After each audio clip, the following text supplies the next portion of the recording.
साथियों नमस्कार। कृषि बाजार भरतपुर से मैं हरपाल सिंह। साथियों चर्चा करेंगे सरसों के बाजार के बारे में, लेकिन उससे पहले आप सभी से वही अनुरोध कि जो भी साथी हमारे चैनल पर नए हैं वो हमें लाइक, सब्सक्राइब और शेयर भी कर सकते हैं।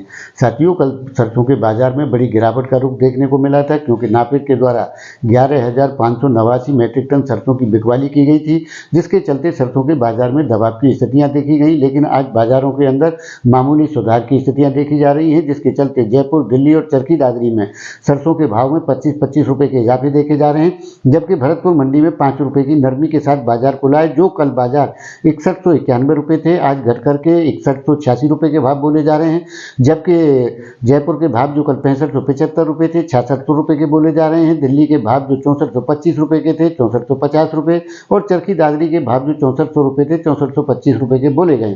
साथियों प्लांटों में किसी प्रकार का कोई परिवर्तन नहीं है, भाव जो कल थे उन्हीं पर स्टेबल बने हुए हैं। क्यों कोयल कोटा के भाव जो कल 6350 रुपए थे, वही भाव आज भी बोले जा रहे हैं। उसी प्रकार से महेश एडिबल 7100 रुपए और अन्य प्लांटों के भाव भी स्टेबल बने हुए हैं। साथियों जिस प्रकार से बिकवाली नाफेड के द्वारा की गई थी, उसमें खरीदारों की जो रुचि थी वो 28 तारीख के टेंडरों में अरुचि के रूप में देखने को मिली, और उसका असर भी आने वाले दौर के अंदर देखने को मिलेगा, क्योंकि सरसों की बिजाई का रकबा घटा है और सरसों की बिजाई पछेती हो गई है, जिसके चलते आने वाले दौर के अंदर सरसों के उत्पादन में गिरावट की संभावनाएं व्यक्त की जा रही है। वो तो कितनी गिरेंगी, कितना होगा, ये तो आने वाले दौर के अंदर ही पता लगेगा। लेकिन विशेषज्ञों का मानना है कि सरसों का रकबा 10% तक की गिरावट के आने की संभावनाएं बनती हुई जरूर नजर आती हैं। लेकिन साथियों सरसों कच्ची घानी तेल में 10 रुपये का इजाफा होकर के भाव 1391 रुपये हुए हैं। उसी प्रकार से खल में भी मामूली सुधार की स्थितियां देखने को मिल रही हैं, लेकिन जो बड़ी गिरावट की स्थितियां कल के बाजारों में देखी गई थी वो निरंतर सुधार की ओर अग्रसर होती हुई नजर आती हैं। आने वाले दौर के अंदर जिस प्रकार से मांग आपूर्ति का अंतर होगा और विदेशी खाद्य तेलों का जिस प्रकार से समर्थन मिल रहा है, निश्चित तौर से सरसों के अंदर आने वाले दौर में सुधारों की स्थितियां ही देखने को मिलेंगी।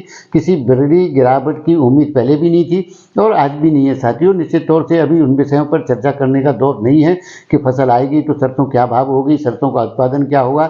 ये जनवरी के बाद में सही समीकरण सामने आने लगेंगे, क्योंकि जिस प्रकार से बिजाई घट रही है और सरसों की जो पछेती सरसों की बिजाई हुई है, उसके असर आने वाले दौर के अंदर उत्पादन पे निश्चित तौर से देखने को मिलेंगे। लेकिन जिस प्रकार से सोयाबीन का बम्पर उत्पादन होने के चलते खाद्य तेलों में बड़ी नरमी का रुख देखा जा रहा है। पाम और सना ऑयल के अंदर जिस प्रकार के उत्पादनों में गिरावट देखी गई थी, अब उनमें भी इजाफे की स्थितियां देखने को मिल रही हैं, क्योंकि जिस प्रकार से रशिया और यूक्रेन से आने वाले मालों के अंदर सना ऑयल में और पाम में तेजी का रूपक देखा जा रहा है। उसी प्रकार से प्रतिस्पर्धी दिवाली के चलते चाइना में बड़ी तेजी की स्थितियां देखने को मिल रही है। पाम और सोया में आज बड़ी तेजी चाइना मार्केट में देखने को मिली है, जिसके चलते सरसों के बाजार में भी सुधार की स्थितियां देखने को मिल रही हैं।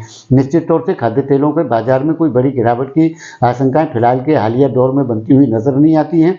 20 जनवरी को जब ट्रंप बैठेंगे तब उसके बाद क्या स्थिति होगी वो हालात तो उसके बाद ही चर्चा की जाएगी। लेकिन साथियों 20 जनवरी तक फिलहाल कोई भी खाद्य तेलों में बड़ी गिरावट की उम्मीद कहीं से कहीं तक बनती हुई नजर नहीं आती है।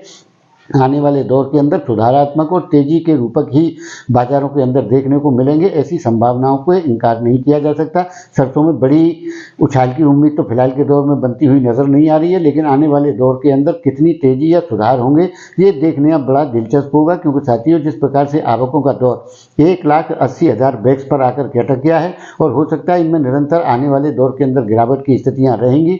और जिस प्रकार से सरसों की तेल मांग में जो दबाव की स्थितियां देखी गई थी वो उनमें सुधार की स्थितियां देखने को मिलेंगी। जैसे जैसे सर्दी बढ़ेगी, सरसों के तेल खपत मांग बढ़ने के चलते इसमें सुधारों की ही स्थितियां देखी जाएंगी, जिसके चलते आने वाले दौर सुधारों के होंगे, तेजी के होंगे। इनसे इनकार नहीं किया जा सकता। तो साथियों आपकी इस विषय में क्या राय है, आप अपनी राय कमेंट माध्यम से दे सकते हैं। तब तक के लिए धन्यवाद।